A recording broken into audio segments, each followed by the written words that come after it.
Hola, soy Raúl Llimós. Buenas, soy Marc Menchen. Y en este podcast os queremos explicar cómo funciona la industria del deporte.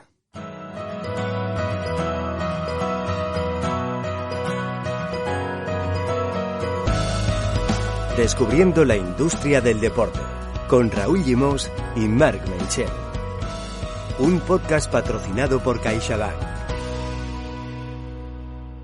Bienvenidos y bienvenidas a Descubriendo la industria del deporte, un podcast que tiene como meta descifrar el universo económico y organizativo que rodea al mundo del deporte. Lo hacemos siempre junto al director de Tu Playbook, Marc Menchen, con el que en este capítulo vamos a descubrir por qué no veréis marcas en las camisetas del Mundial de Qatar 2022. Vamos a hablar de la relación de las marcas con los grandes eventos deportivos. Marc, se viene Mundial este año al final del 2022, pero yo siempre me pregunto, ¿cómo es que en esas camisetas que llevan las selecciones que disputan un Mundial nunca vemos un solo logo de patrocinadores cuando en las ligas o en otras competiciones se cubren todos los espacios posibles?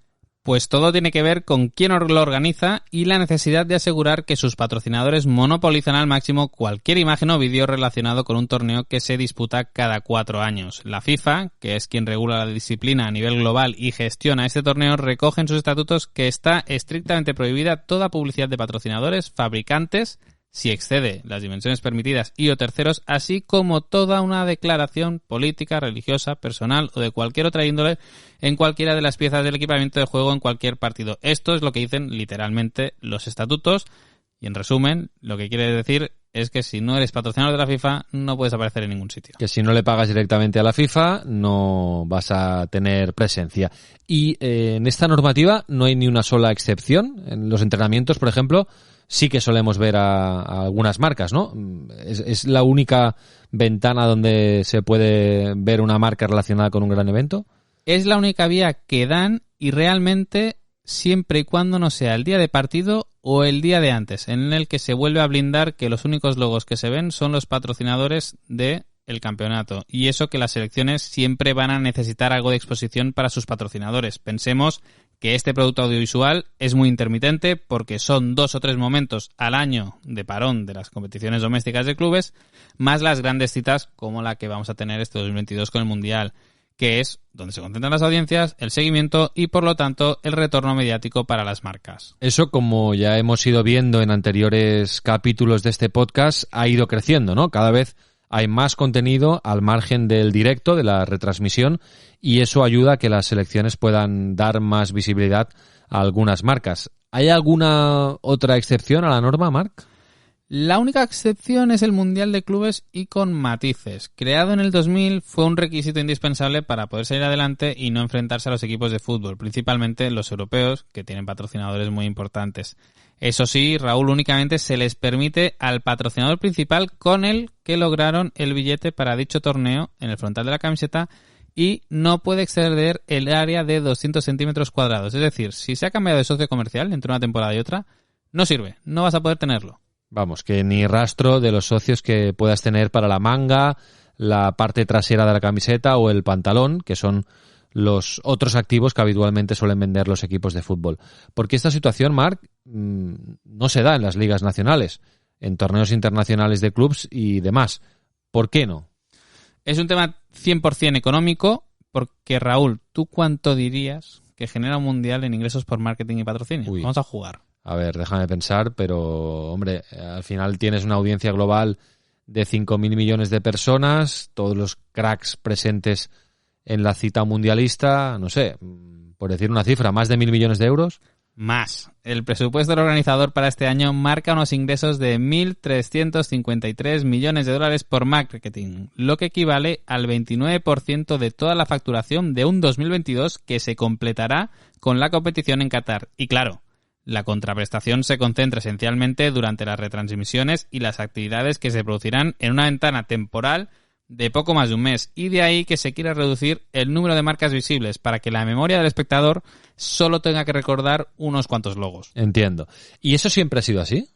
Sí, porque de hecho el concepto del patrocinio deportivo empieza a construirse con los Juegos Olímpicos y con Adidas, que fue la primera marca que apostó por estas estrategias. Hoy, unos Juegos o un Mundial, que coincidiremos en que son los dos grandes eventos deportivos a nivel global, son los únicos que mantienen la obligación de que las prendas de los deportistas durante la competición aparezcan limpias de publicidad, porque la NBA también rompió ese mantra hace un año y también permite que todas las franquicias puedan vender al menos un patrocinio para la camiseta. De momento pequeñito, aquí en la parte frontal a la izquierda de la camiseta, pero como dice Marc, la NBA ya ha roto esta tradición. Al final, Marc, ¿quién decide si se puede llevar publicidad o no en una camiseta en un gran evento? La decisión última siempre corresponde a los organizadores de la competición y todos los clubes reciben siempre un reglamento en el que se recogen todas las normas para poder participar y ahí no se deja nada al azar, dimensiones máximas que debe tener el logo, en qué posiciones de la equipación puede aparecer, incluso las tonalidades de colores que deben tener las prendas. A partir de aquí, si tú no quieres vender un activo, como tradicionalmente pasó con algunos clubes que preferían jugar limpios de publicidad, tú puedes hacerlo, pero al final la competición es la que dice qué sitios y en cuáles no puede haber un logo. Es decir, que nada queda al azar. De hecho, mucho ha cambiado el panorama desde aquel día de 1974 en el que Johan Cruyff jugó con una camiseta de algodón sin el logo del patrocinador técnico de los Países Bajos porque no le habían pedido permiso. Porque esto del patrocinio deportivo, Marc, para cerrar, ¿dónde podemos decir que arranca? Pues nace precisamente con el Campeonato Mundial de Selecciones de ese año, cuando el hijo del fundador de Adidas, Horst Dassler, vio claro que este tipo de eventos masivos con la irrupción de la televisión podían convertirse en una gran plataforma comercial para sus productos. Y muestra de que el patrocinio funciona es que hoy continúa siendo el proveedor oficial de los balones de los campeonatos de selecciones, incluido el que veremos este invierno en Qatar. Descubriendo la industria del deporte, con Raúl Llimós y Marc Menchen, un podcast patrocinado por CaixaBank. Carlos Cantó es el CEO de SPSG Consulting y autor del barómetro anual sobre el patrocinio deportivo. Hola Carlos, gracias y muy buenas. Como siempre, un placer estar aquí con todos vosotros. Bueno, respecto a lo que hemos estado hablando, Carlos, ¿cómo crees que impacta en los patrocinadores de una competición que los equipos participantes no luzcan publicidad? A ver, el patrocinio va mucho más allá de la visibilidad de marca. Cierto es que la visibilidad de la marca es un derecho de patrocinio que normalmente se considera necesario, pero nunca suficiente. Y más, cuanto más sofisticado es el patrocinio, menos suficiente es la aparición de las marcas. Es más, en algunos contratos de patrocinio con algunas properties seleccionadas, como por ejemplo en los Juegos Olímpicos, como excepto Omega, por ejemplo en el Masters de Augusta, por ejemplo en la NFL, excepto si eres Microsoft o eres Gatorade y alguno más, apenas hay visibilidad de marca. Apenas la property te ofrece, dentro de lo que es el acuerdo de patrocinio, visibilidad de marca. No obstante, hay muchos patrocinios. Por ejemplo, la NFL, como sabes, es la liga del mundo, la liga deportiva del mundo que ingresa más a nivel anual, más de 14.000 millones de dólares americanos. Y Wimbledon, que es otro caso, aunque hay alguna visibilidad de marca, pero no tanta como, por ejemplo, en Roland Garros o en el US Open.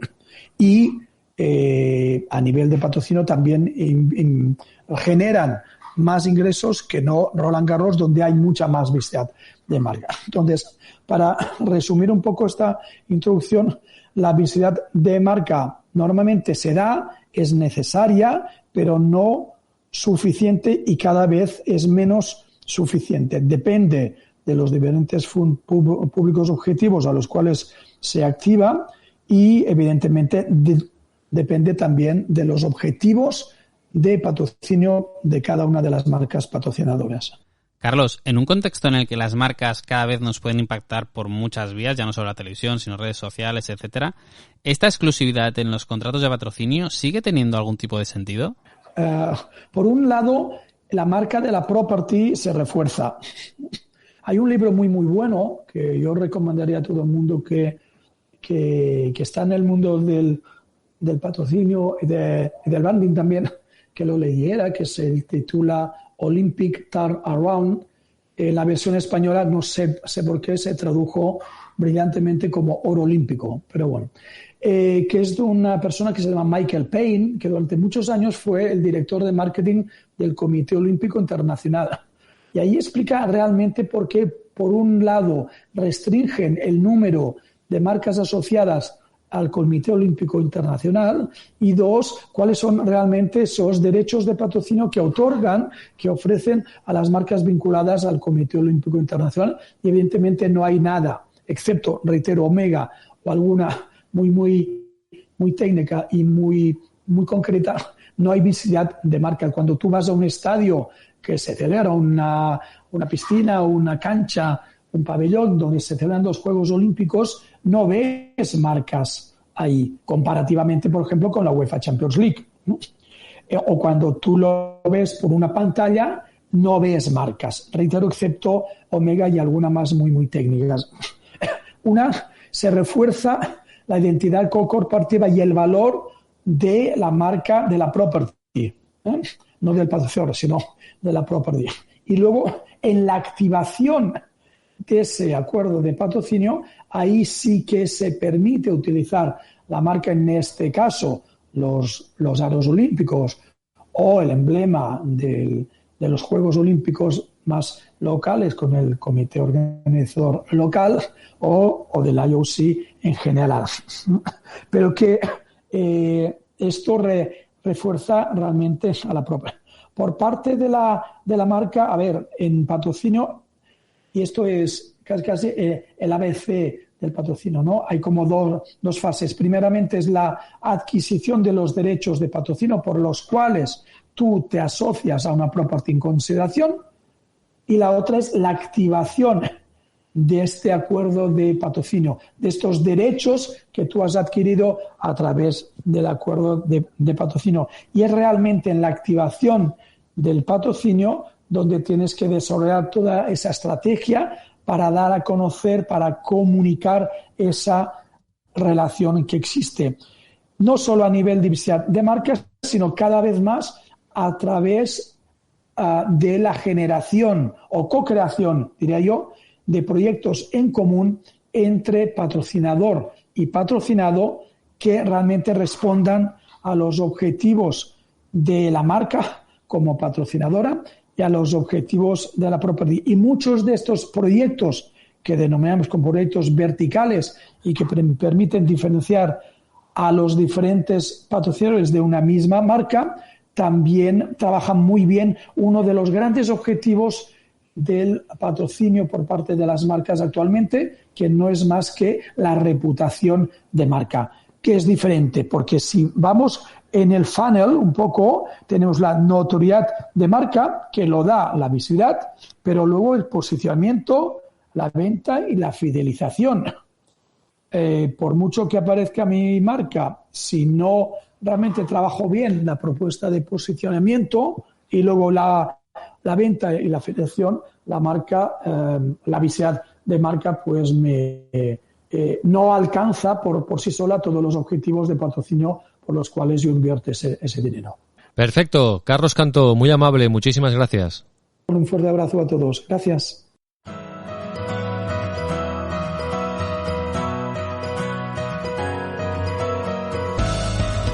Descubriendo la industria del deporte, con Raúl Llimós y Marc Menchel. Un podcast patrocinado por CaixaBank.